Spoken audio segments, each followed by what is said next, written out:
Dusty Baker is retiring an all-time great. Meanwhile, another terrific manager is hoping to have his Dusty Baker moment. You are Locked On MLB, your daily MLB podcast. Part of the Locked On Podcast Network, your team every day.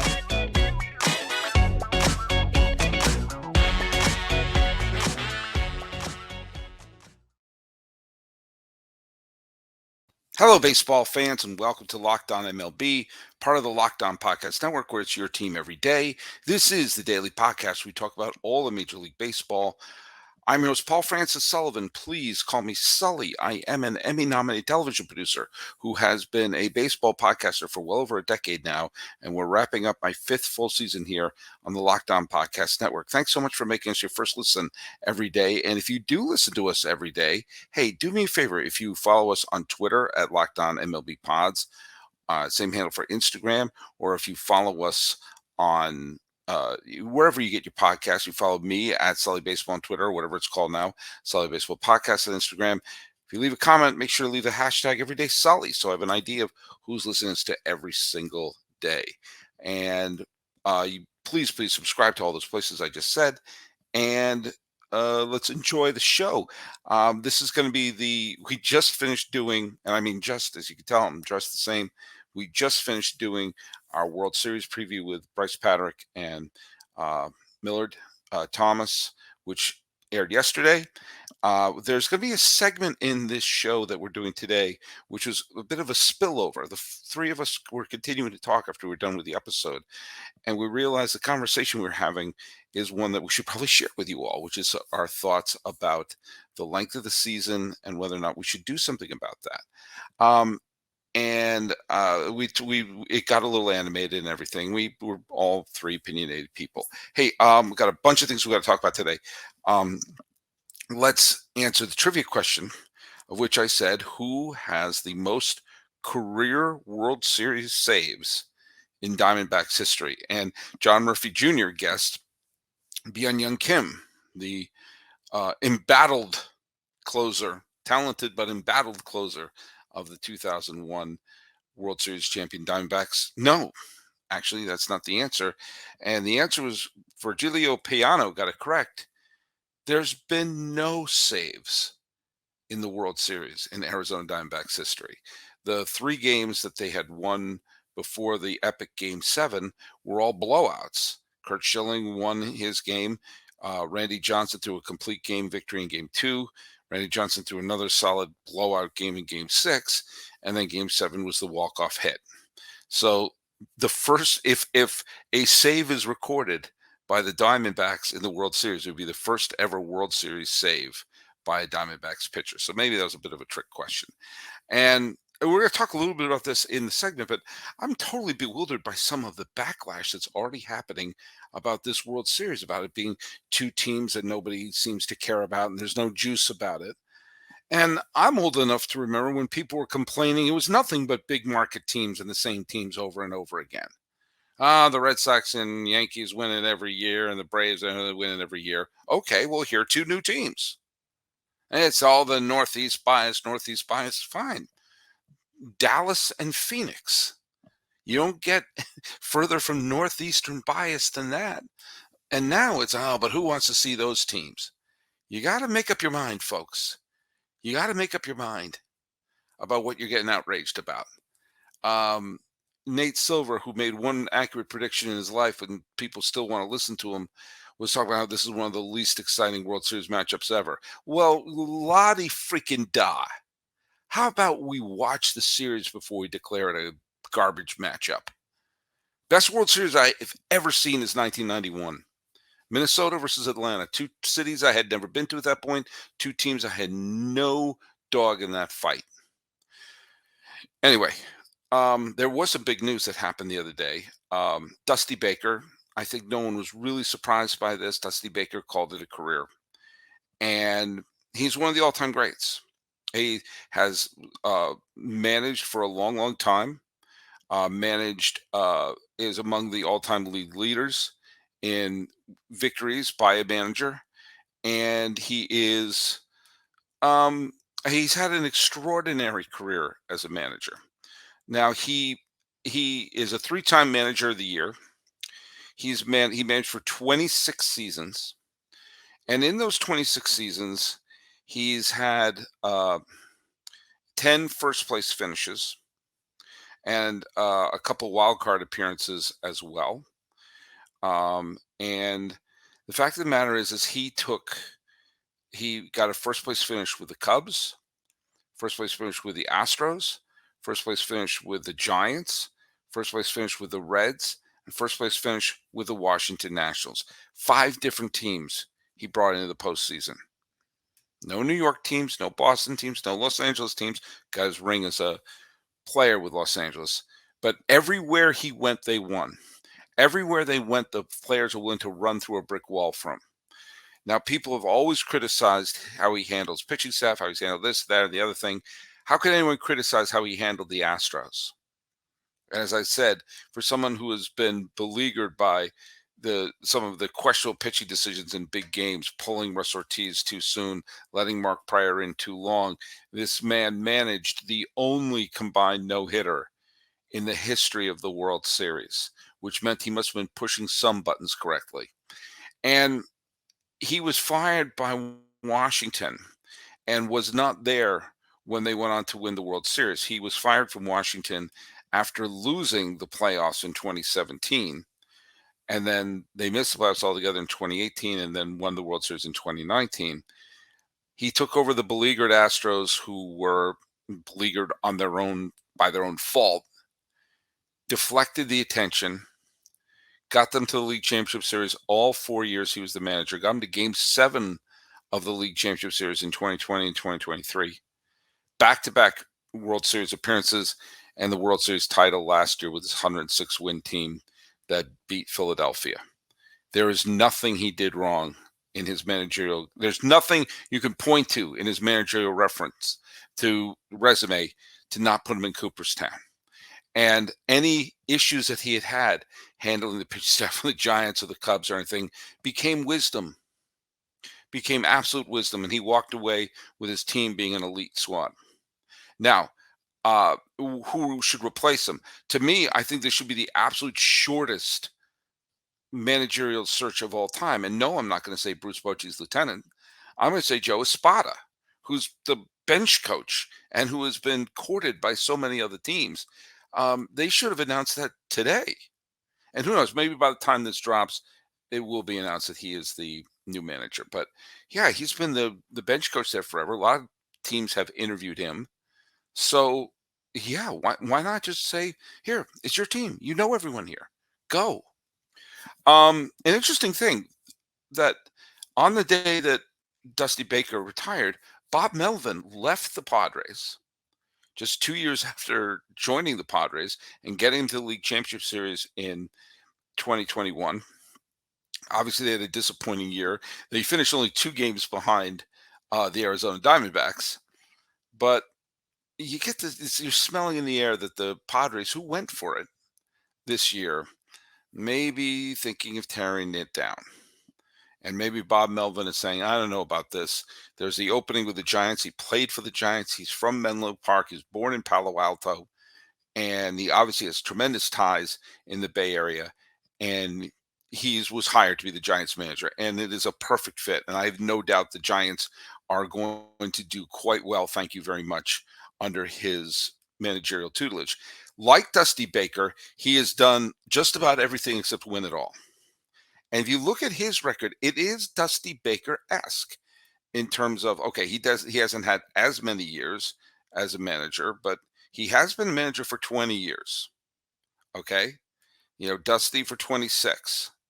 But Bob Melvin's been a manager for 20 years. And along the way, he inherited a very good Mariner team. His first year as a manager that won 93 games, but they fell apart in 2004. He took over Arizona, got them to the League Championship Series in 2007 with a 90-win team, despite a negative run differential. Took over the Oakland A's in the middle of the 2011 season. They won the division in 2012, 2013, were a wildcard team in 2014. They tore the team down And by 2018, they were a 97 win team again, making the playoffs in 2018, 2019, and winning the division in the COVID year. And were a good team in 2021. They were an 86 win team in 2021. And then they tore the team down, and now the franchise is destroyed. Went to the Padres, got them to the League Championship Series. Like Dusty, he has taken multiple teams to the postseason. And like Dusty, he has one big glaring thing in his resume. Actually, Dusty had managed the team to the World Series, managed the Giants. He needs to get a World Series victory, because the nanosecond Bob Melvin gets a World Series victory as a manager, do you know what happens? The Hall of Fame discussion begins. It's funny, there's a bunch of managers that are up for this new Hall of Fame vote that's going to come about this year. I'm going to show up at that later on when the season's over. And they're managers like Lou Piniella and Cito Gaston and Jim Leyland, who are on there. Davey Johnson is on there. For the case of Leyland and Davey Johnson and Lou Piniella, like Bob Melvin, like Dusty Baker, they've managed different teams, multiple teams, to the postseason. And each one of them has that one World Series title that kind of justifies their career. Lou Piniella with the 1990 Reds, Davey Johnson with the 86 Mets, and Jim Leyland with the Marlins in 1997. And of course, Cito Gaston's on there too, who led the Jays to back-to-back World Series titles. Slightly different thing. But if Bob Melvin can win with the Giants, he would be in that Leyland, Piniella, Davey Johnson type of career where wherever they won multiple places and managed to get a ring along the way. Obviously, the Giants are my favorite National League team, so I want them to do well. Bob Melvin, he went to actually my rival high school. I went to the Menlo School. He went to Menlo Atherton, but I digress. This is a huge move for the San Francisco Giants. I think it's a great signing. Now, it's funny. I'm always talking about Bruce Bochy's lieutenants, but the person who should be managing the Padres next year is not one of Bruce Bochy's lieutenants. It's Mike Shildt should be the manager. The guy was manager of the year in 2019, managed the Cardinals to the playoffs in 2021, got unceremoniously dumped, and the Padres picked him up to be part of their organization. If they are going to still potentially go for it, at least nominally, in 2024, put in a manager with manager of the year credentials, like Mike Shildt, who just happens to be on the payroll. Well, look at, when we come back, we're going to talk a little bit about the season itself in a continuing discussion that I had with Millard Thomas and Brice Paterik during our World Series preview issue, where we went a little bit off the rails and had an interesting conversation. All right, as promised, we're here with Brice Paterik of Locked On Rangers and Millard Thomas of Locked On Diamondbacks. This was something we were talking about in the middle of our World Series preview that we dropped the other day. But we want to talk about this slightly off topic, but kind of on topic here.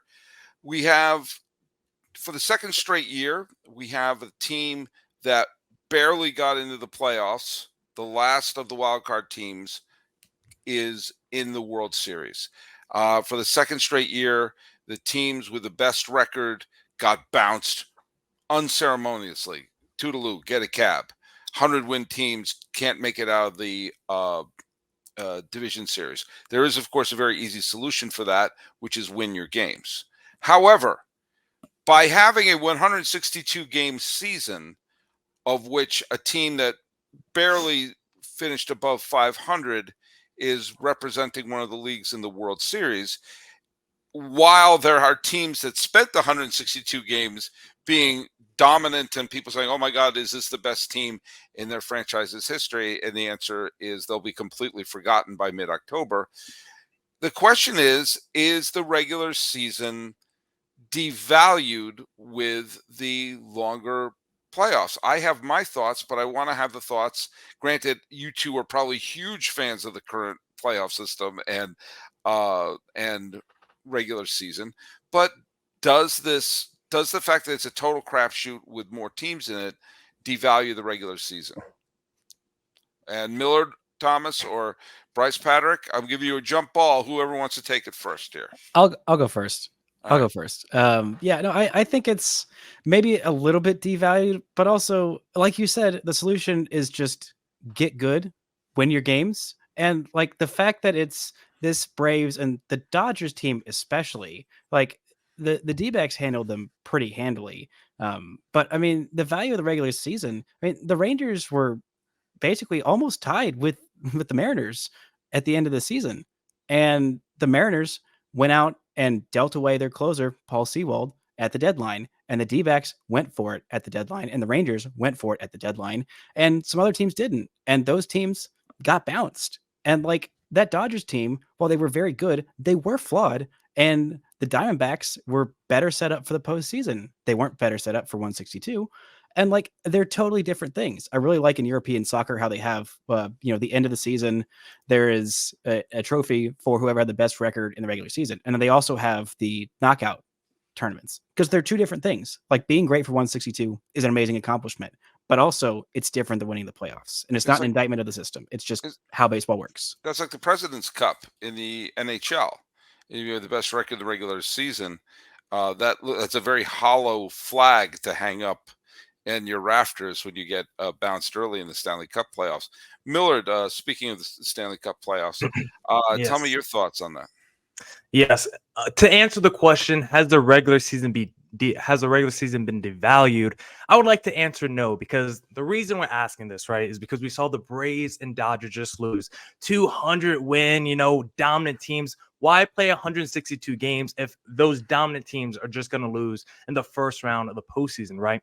I just think that kind of misses the point here. I agree we should actually shorten the regular season, but I don't think it's because of what we saw this past postseason. I think shortening the season actually raises the value. I think that we actually expanded the postseason, actually raises the value of the regular season, because as a D-backs fan, watching that team with 52 wins a couple years ago, your season ends immediately by the time June rolls around, just because there's no chance to make up ground in the game. You look at it now with the expanded postseason field. Imagine that. Go back to the last month of the season. Those Reds games, D-backs games, Marlins, Cubs, all those teams in the NL wildcard race were all playing for something down the stretch. All those teams were like, should I go out and be buyers at the deadline?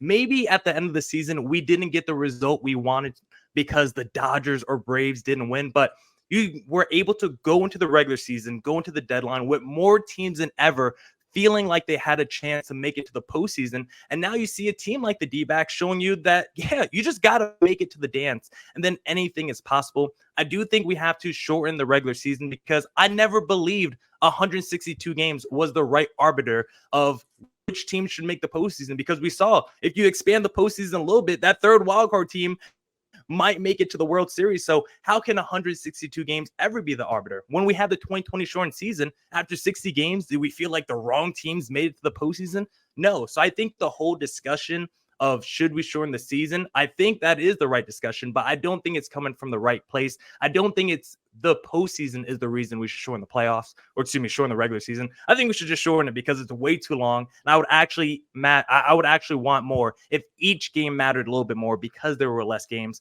Plus, with every team with the expanded postseason now feeling like they're in it, I think the regular season actually has more meaning than ever. I don't want to shorten the regular season just because I like more baseball. Always. That's my short answer for that. And look, no one likes baseball. You'll never find someone who likes baseball in general more than myself. I love it. I have been advocating for over a decade for a shorter season. I posted a video back in 2011 on this very topic. It has nothing to do. In fact, when I posted it, there wasn't even a wild card game yet. I mean, I've been saying this for a while. Look at this. And it isn't because I want less baseball. It's for a couple of reasons. First of all, I think August is the great wasted month in baseball, because most baseball fans tend to check out in September. We don't, because we're rabid fans, but most of them are focusing on football. The minute Labor Day comes, school year starts, fall begins, you try to start a baseball conversation with someone like, "Oh, baseball's still on," in the most exciting month of the year. It's like watching Rocky and turning it off just before he fights Apollo Creed. It's like this is the time that it's the most exciting. August should be the big stretch run. Absolutely the biggest stretch run. You should play the wild card at the time game on Labor Day, which is the unofficial ending of summer. And then you play the playoffs in September, where they aren't clashing up against, football being around for a full month. And you have it being played in weather that is more like baseball. Now, it's less of an issue in Arizona and in Texas, but a few years ago, both the Rockies and the Twins made it to the playoffs. You could have had Denver and Minneapolis late October, early November. That's not baseball weather. And I actually do, even though I'm as big a baseball fan as you will ever find, I feel like when it starts to bleed into November, for not like it did in 2001, for because of the tragedy that pushed all baseball, pushed everything back, but just because we've just scheduled it to be going deep into November. I think to build new fan bases, I think for some people, the 162 game schedule, much like a long running time of a movie, is a little daunting. But I also think that there was a randomness to the baseball playoffs. There's always been upsets and things like that because so few teams made it to the postseason, it allowed that 162 game to be the gauntlet that allowed it to be okay when the occasional 87 Twins or 88 Dodgers, who had no business going to the World Series, either one of those teams, wound up winning it all. They had three out of 4 years, 85 Royals, 87 Twins, and 88 Dodgers. None of those teams were close to being the best team in baseball over 162 games, but they were the ones celebrating at the end of the year, and you were okay with it because they all ran through the gauntlet. I think if you've expanded the playoffs the way we do, and I'm all for it, I think, and like Millard said, fewer games means more value to it. You have September to be your month of baseball playoffs. You play the World Series the first week of October, and there you go. And I also think what it does is, by having it where you see more like 80 some odd win teams doing it, it may mean you don't have your super teams, trying to win 110 games, but you have more teams trying to win 87, 88 games. So you have fewer of those teams that are just behemoths, but you have more teams that are refusing to be sub 500, which I think will mean more teams will be trying to get into the GD dance. And I'm all for that. And I cleaned it up because I don't want an explicit rating on this show. Yeah, that's the thing that matters the most. Oh, you could go. I just find it kind of funny that the teams that are like the bastions of, this is why this format is bad, are two teams that have won the World Series in the last 5 years, just whining about it. You don't get to win it every year. You don't. You just don't. And well, this is something I'm going to talk about this a little bit. And we talked about it earlier on this show. You got to be selective on your outrage. Are you outraged that it's the big market teams every year? Or are you outraged that it's not the big market teams? Are you outraged that it's high-paying teams that bulldoze you? Or are you mad that it's lower budget teams? I'm sorry. You have to pick one side of your outrage because it's becoming very confusing for me to figure out how outraged you are. Yeah, Sully, do you have any problem with do you have any problems with the first round buys? Like, do you actually think it causes an issue with lack of, building rust or whatever? I do, and my solution was this. No off days. The first day of the wild card series is Monday. The last day is Wednesday. You don't get travel days. That's your punishment. You start we were seeing teams not starting till Saturday. Start the division series on Thursday. Or do this. Have I'm all for eliminating divisions. The top two teams get the buys. Everyone else plays one game playoff. You each play a one game playoff on the same day. I, in fact, play them all at the same time. And you can flip back and forth between them. And then, boom, start the division series on Tuesday.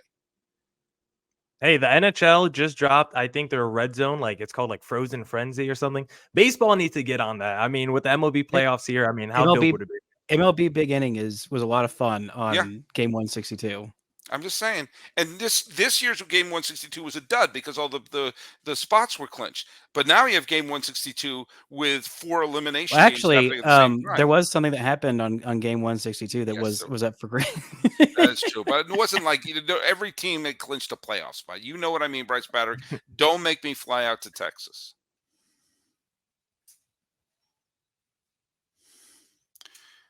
All right, so that was a little bit of our talk about the season. I firmly believe that. I think if we had a shorter season, believe me, no one likes watching baseball more than me.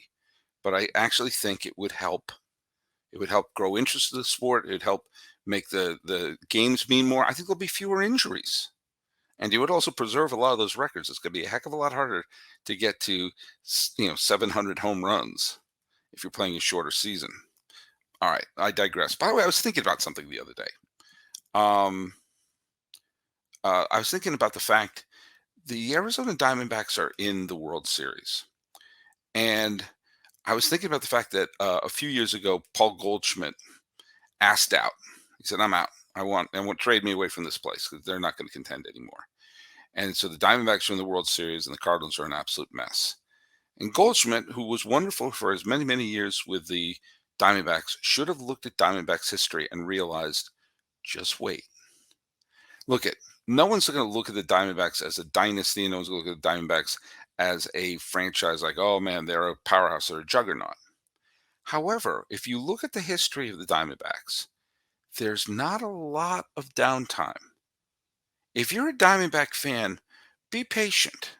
Every 4 or 5 years, you're back in the postseason. Now, they were formed in 1998. They were a 97 loss team out of the gate. They weren't very good.